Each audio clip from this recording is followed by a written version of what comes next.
Hello my friends, आप सुन रहे हैं हमारी कहानी वैम्पायर लव एपिसोड 19। कहानी का टाइटल है एक और मुलाकात। तो चलिए कहानी को आगे बढ़ाते हैं। ध्वनि अपने कैबिन में काम कर रही थी कि तभी वहाँ पे मनीष आया और उसके सामने बैठकर बोला, हे कैसी हो ब्यूटीफुल। ध्वनि उसको नज़रअंदाज करके अपने काम में लग गई, जिससे मनीष का गुस्सा बढ़ गया और वो ध्वनि का हाथ पकड़ लेता है। ध्वनि गुस्से में बोलती है, ये क्या बदतमीजी है मनीष, हाथ छोड़ो मेरा, वरना मैं सर से कंप्लेन कर दूंगी तुम्हारी। मनीष उसकी हाथ को और कस के पकड़ के बोलता है, किस बात की अकड़ है तुम में? मैं तुम्हें जिंदगी देना चाहता हूँ और तुम मुझे इग्नोर कर रही हो। ध्वनि गुस्से में उसका हाथ पर अपने नाखून चुभा देती है। मनीष अपना हाथ वापस खींच लेता है और अपने हाथ को देखने लगता है जिसमें उसके नाखूनों के निशान थे। वो गुस्से में ध्वनि को घूरने लगता है। ध्वनि उंगली दिखाते हुए बोलती है, अपनी हद में रहो, मेरे पास आने की कोशिश मत करना। मनीष पैर पटकते हुए बाहर चला गया। ध्वनि गहरी सांसें लेकर फिर से अपने काम करने लगती है। वहीं दूसरी तरफ आहान रात भर नहीं सोया था। वो ऑफिस में कंप्यूटर स्क्रीन को गौर से देख रहा था। उसकी आंखें लाल हो रही थी। तभी जीवन उसके कैबिन पे आते हुए बोलता है, हे ब्रो, मैंने बोरा को देखा था यार, एक बात बताओ, मैं अभी ना बहुत ज़्यादा बोर हो रहा हूँ, चलो यार थोड़ा कहीं घूम कर आते हैं। जीवन चेयर पर बैठते हुए कहता है। आहान उसकी बात सुनकर टेबल पर जोर से मुक्का मार देता है, जिससे एक पल के लिए तो जीवन बिल्कुल घबरा जाता है और खड़ा होकर पूछता है, ब्रो क्या हुआ, गुस्सा क्यों हो रहे हो? आहान गुस्से में दांत पीसते हुए बोला है, डैम इट, तुझे घूमने की पड़ी है, कब से उस इंसान को ढूंढने में लगा हुआ हूँ, पर अभी तक उसके बारे में एक सुराग तक नहीं मिला और तुझे घूमना है, एक लात मारूंगा ना, सारी दुनिया घूम कर आ जाओगे। जीवन उसकी बहुत गुस्से भरी बातें सुनकर घबरा कर हड़बड़ी में बोला, नहीं नहीं नहीं नहीं ब्रो, मैं तो मजाक कर रहा हूँ यार, तू तो सीरियस ले रहा है, चल चल बाय बाय, मुझे बहुत काम है, सीरियसली मुझे बहुत ज़्यादा काम है। ऐसा बोलकर वो वहाँ से धीरे धीरे करके खिसक गया। आहान उसको जाते हुए गुस्से में देख रहा था। तभी उसके दिमाग में एक आइडिया आया और उसके होंठों पर एक शैतानी मुस्कुराहट आ गई। दूसरी तरफ ध्वनि काम ही कर रही थी कि तभी लैंडलाइन पे एक कॉल आया और उसको अमरीश ने कैबिन में बुलाया। ध्वनि पीसी ऑफ करके कैबिन की तरफ बढ़ गई। ध्वनि कैबिन के बाहर नॉक करके बोली, सर मे आई कम इन? अंदर से आवाज आई, यस कम इन।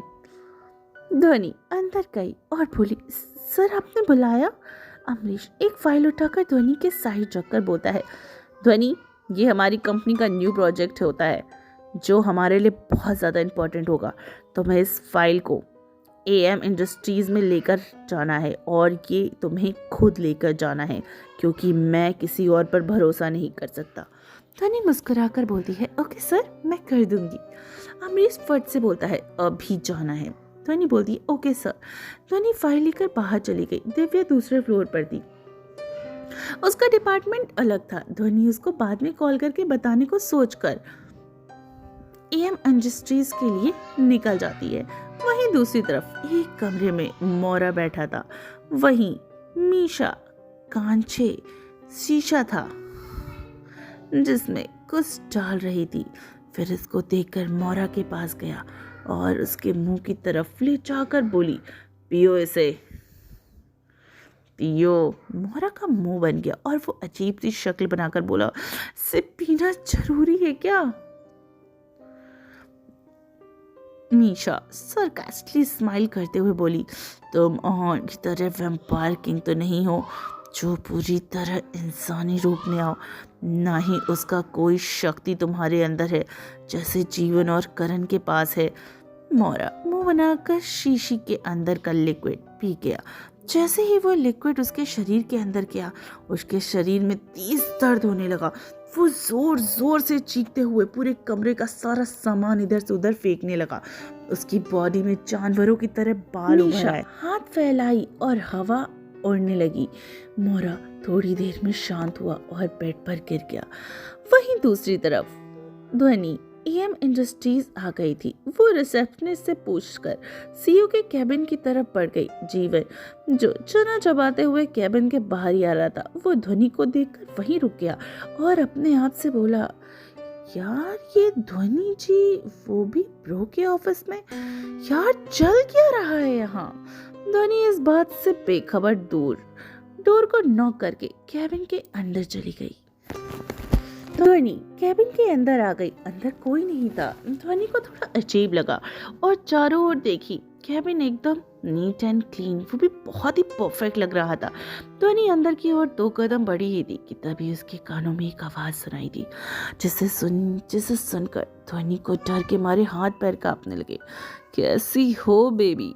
ध्वनि डरते हुए पीछे मुड़ी तो देखा कि आहान पॉकेट में हाथ डाले फुल एटीट्यूड में उसके सामने खड़ा था।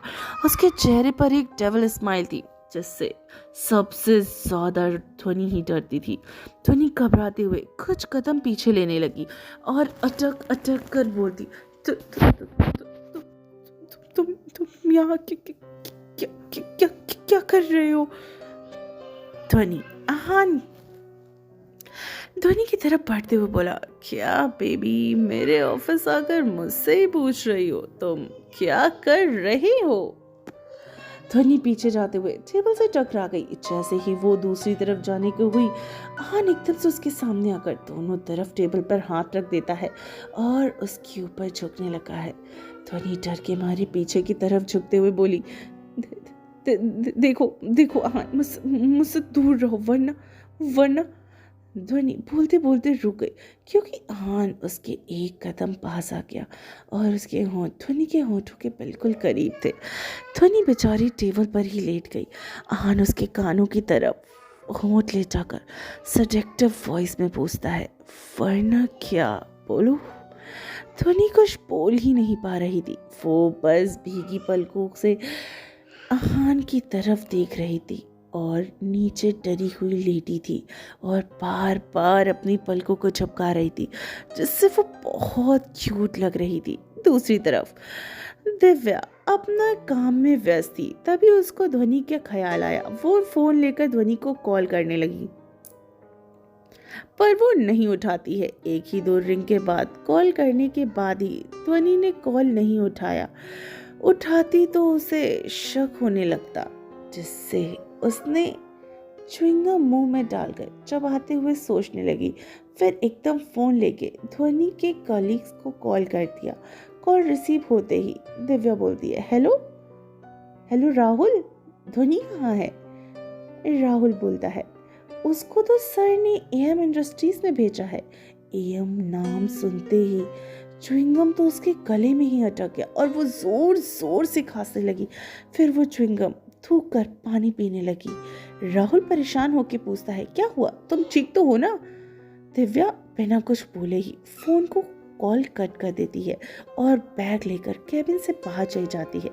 दूसरी तरफ ध्वनि आहान को पूरी ताकत लगाकर धक्का देती है जिससे आहान पीछे हट गया। ध्वनि को देखने लगा। ध्वनि अपनी बॉडी और अपनी सांसों को कंट्रोल करते हुए टेबल से पानी का ग्लास लेकर एक ही सांस में पी गई और डकार ले लेती है। उसकी इस हरकत से कोई भी हंसता, पर हमारा आहान बिना किसी भाव के उसे देख रहा था। ध्वनि आंखें छोटी करके बोलती है, ऐसे क्या देख रहे हो, पानी ही पिया है, खून नहीं पिया है। यह सुनते ही आहान एकदम उसके करीब आकर उसकी कमर पर हाथ डाल के बोला, मुझे भी पीना है खून। ये सुनते ही ध्वनि डर के मारे कांपने लगी और घबराते हुए बोली, क्या तुम पागल हो क्या, कहीं तुम मुझे मारने के फितूर में तो नहीं हो। आहान उसको देखकर मुस्कुराया, फिर उसकी सुराही जैसी गर्दन पर होंठ चलाने लगा और चूमने लगा। ध्वनि उसके ऐसे करने से सिहर उठी उसको धक्का देने लगी, पर आहान ने उसको और ज़ोर से पकड़कर किस करना शुरू कर दिया। आहान ध्वनि की गर्दन से होते हुए उसके कंधे पर, फिर उसके कॉलर बोन को ज़ोर ज़ोर से किस करने लगा। ध्वनि इसकी किस से मदहोश हो रही थी, फिर भी उसको धक्का देने की कोशिश कर रही थी। फिर अचानक आहान उसकी गर्दन पर जोर से बाइट कर लेता है और खून चूसने लगा। ध्वनि दर्द से चीख उठी और उसको मारने लगी, पर आहान पे तो जैसे कोई असर ही नहीं हो रहा था। थोड़ी देर में आहान रोशनी को छोड़ता है। थोड़ी देर में आहान ध्वनि को छोड़ता है। ध्वनि आहान की बाहों में ही बेहोश होकर झूल गई। उसकी गर्दन में दोनों दंतों का निशान छप गया था। आहान ध्वनि की गर्दन पर हाथ रख, जिससे उसके दांतों का निशान गायब हो जाता है। आहान ध्वनि को गोद में उठाया और कैबिन में बने प्राइवेट रूम में ले गया और बेड पर आराम से लिटा देता है। आहान कुछ पल उसके चेहरे को देखता रहा, फिर मिरर के सामने जाकर अपने होंठ पे लगे खून को अंगूठे से पोंछकर फिर कैबिन के बाहर अपने काम करने के लिए आ गया। वहीं दिव्या एएम के ऑफिस पहुंच गई। वो सीधा रिसेप्शनिस्ट से पूछकर आहान के कैबिन की तरफ बढ़ गई। तो फ्रेंड्स, क्या लगता है आपको कि क्या फिर से ध्वनि आहान के चंगुल में फंस जाएगी? क्या आहान इस बार ध्वनि को छोड़ेगा? आखिर क्या होने वाला है कहानी में आगे? अगर कहानी अच्छी लगती है तो प्लीज़ चैनल को सब्सक्राइब कीजिए और खूब सारे कमेंट्स करके मुझे बताइए। तो चलिए, मिलती हूँ कहानी के अगले पार्ट के साथ। तब तक सुनते रहिए वैम्पायर लव सिर्फ टिनी FM जान के साथ।